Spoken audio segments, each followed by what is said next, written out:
Merci beaucoup, Président, pour la parole. Bonjour à tous, Excellences, Mesdames et Messieurs, je vous salue en vos différentes qualités et grades. Avant tout propos, permettez-moi donc de remercier l'Académie des géopolitiques de Paris de me permettre en tout cas de prendre part à ces réflexions que nous avons cet après-midi sur les défis géostratégiques donc, du Sénégal. Permettez-moi également de saluer la qualité des différentes interventions de mes prédécesseurs. J'avoue que c'est une lourde responsabilité de parler après ces différentes sommités.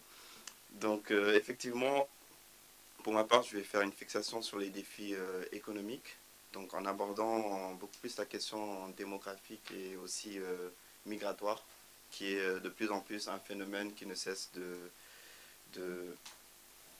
d'affecter, on va dire comme ça, notre pays, le Sénégal. Alors, le Sénégal, il faut le dire, tout de même, est un pays qui fait preuve d'une certaine résilience économique, malgré un contexte, on va dire, complexe. En 2023, la croissance du PIB réel est estimée à 4,3%, soit une amélioration par rapport aux 3,8% enregistrés en 2022. Une croissance qui s'explique notamment par un rebond du secteur secondaire, une normalisation des cours internationaux des matières premières, un environnement institutionnel favorable, mais aussi le renforcement des investissements directs étrangers, particulièrement dans le secteur des hydrocarbures. Donc, comme le disait son Excellence M. Ibrahim Ba, donc, avec les découvertes des gisements de gaz et de pétrole. Cependant, malgré cette croissance, cette économie croissante, on va dire, des défis subsistent. Ainsi se pose la question de savoir comment le Sénégal, malgré sa résilience économique, peine-t-il du moins à faire face à sa croissance démographique, contribuant ainsi à une immigration clandestine exponentielle. De plus en plus, on remarque que l'immigration clandestine est en train de prendre une grande place dans ce pays, donc dans le Sénégal.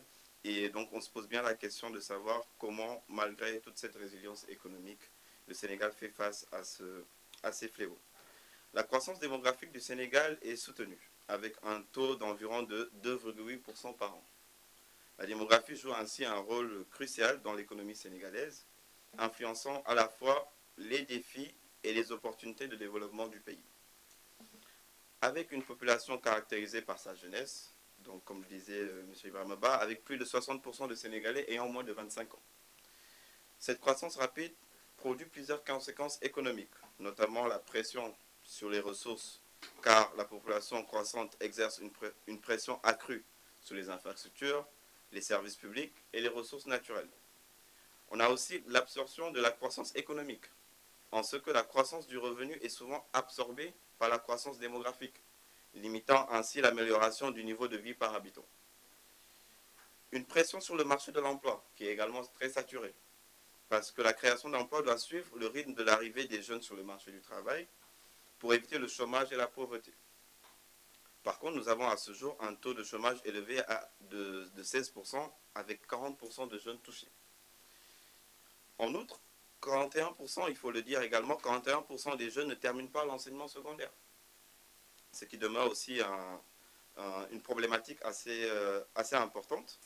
Lorsqu'on parle du cas de l'urbanisation, le professeur Dumont le disait tout à l'heure, avec ses 4 millions d'habitants pratiquement, Dakar reste une zone très urbanisée. Ce qui fait qu'aujourd'hui, près de la moitié de la population sénégalaise, environ 47%, est urbanisée. Mais cette urbanisation est plutôt axée vraiment sur Dakar ou certaines grandes villes, ce qui laisse en tout cas aussi, on va dire, une instabilité par rapport aux zones rurales. Donc cette tendance a des implications économiques importantes. Le développement du secteur tertiaire, en ce que l'urbanisation favorise le développement des services et de l'économie informelle dans ces villes-là. Les défis d'infrastructure, par contre, car les zones urbaines nécessitent des investissements importants en infrastructure et en services. Je ne peux omettre également de dire que la dynamique démographique influence la répartition de la pauvreté et des inégalités. Donc, comme on le disait tantôt, Dakar et certaines grandes villes donc, ont une urbanisation assez forte par rapport à d'autres zones rurales, ce qui fait que la majeure partie des Sénégalais, considérés comme pauvres, restent concentrés dans les zones rurales, particulièrement dans le bassin arachidier. ce qui fait que 50% de la population rurale vit sous le seuil de la pauvreté. Pendant ce temps, l'inflation, bien qu'en baisse, reste préoccupante. 5,9% en 2023 contre 9,7% en 2022. Donc il y a une baisse, mais elle reste quand même assez importante. Ce qui fait qu'également la dette publique ne cesse d'augmenter de manière significative, dépensant les 75%. Pour être plus précis, on va dire 76,6% du PIB.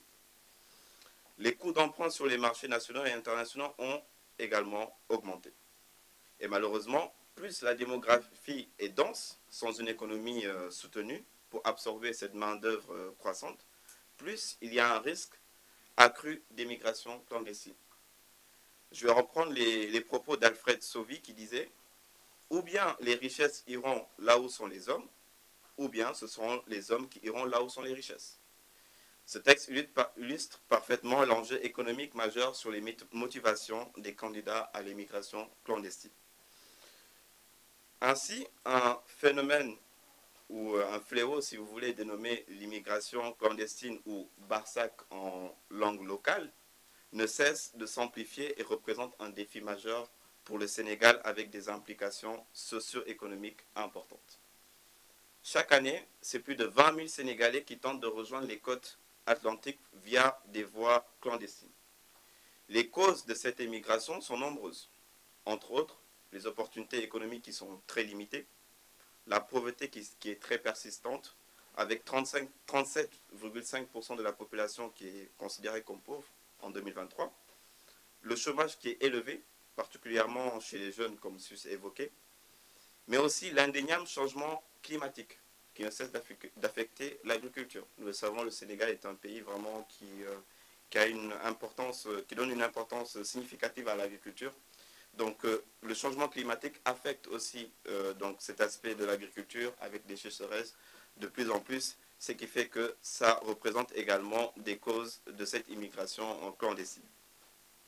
Cette liste non exhaustive, évidemment, a pour conséquence une perte de capital humain, parce que lorsque des personnes, plus de 20 000 Sénégalais, quittent chaque année le Sénégal pour rejoindre les côtes atlantiques, cela exerce également une perte de capital humain, notamment chez les jeunes qualifiés, mais aussi la pression sur les familles restées au pays.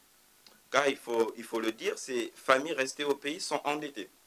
Parce que lorsqu'un Sénégalais lambda va quitter son pays pour rejoindre les côtes atlantiques, c'est souvent toute la famille qui se réunit et qui donne des sommes, souvent qu'ils ont pris par des dettes informelles, pour pouvoir soutenir ce voyage-là.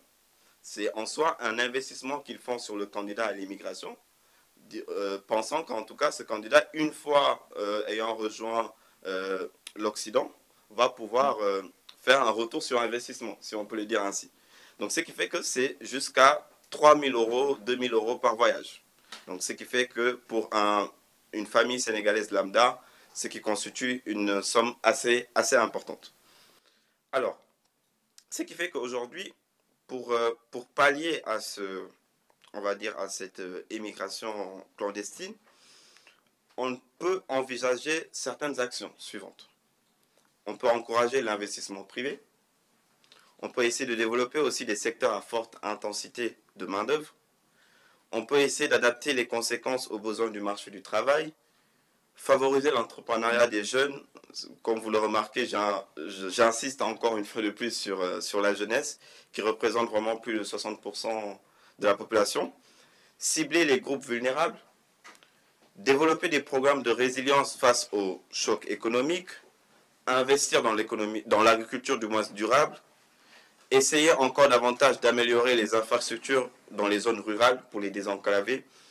Renforcer les programmes de réinsertion des migrants de retour, parce qu'évidemment, certains reviennent parfois au pays, mais qui n'ont plus aucun programme de réinsertion. Lorsqu'ils arrivent, lorsqu'ils reviennent au Sénégal, qu'est-ce qu'on peut leur proposer pour ne pas les inciter à tenter à nouveau ce voyage assez périlleux.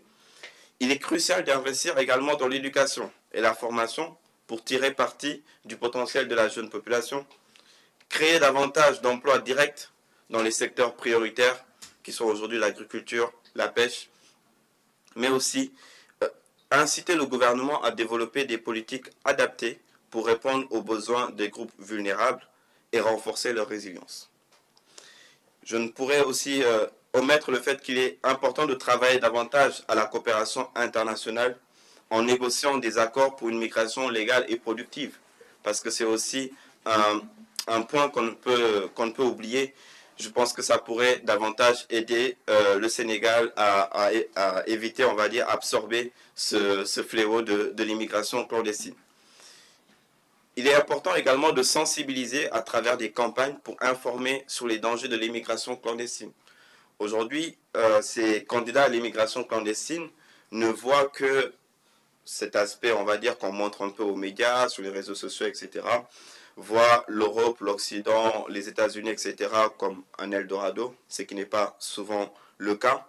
Donc ce serait important également de pouvoir sensibiliser ces candidats à l'immigration clandestine à travers des campagnes pour informer sur les dangers de l'immigration clandestine.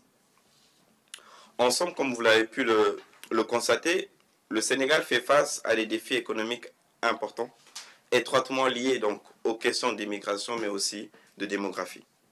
Cependant, je pense qu'avec des politiques appropriées et une mise en œuvre efficace, le pays a le potentiel de transformer ces défis en opportunités pour un développement inclusif et durable. La capacité du Sénégal à transformer ces défis en opportunités dépendra donc largement de ses politiques économiques et sociales, ainsi que de sa capacité à investir dans son capital humain.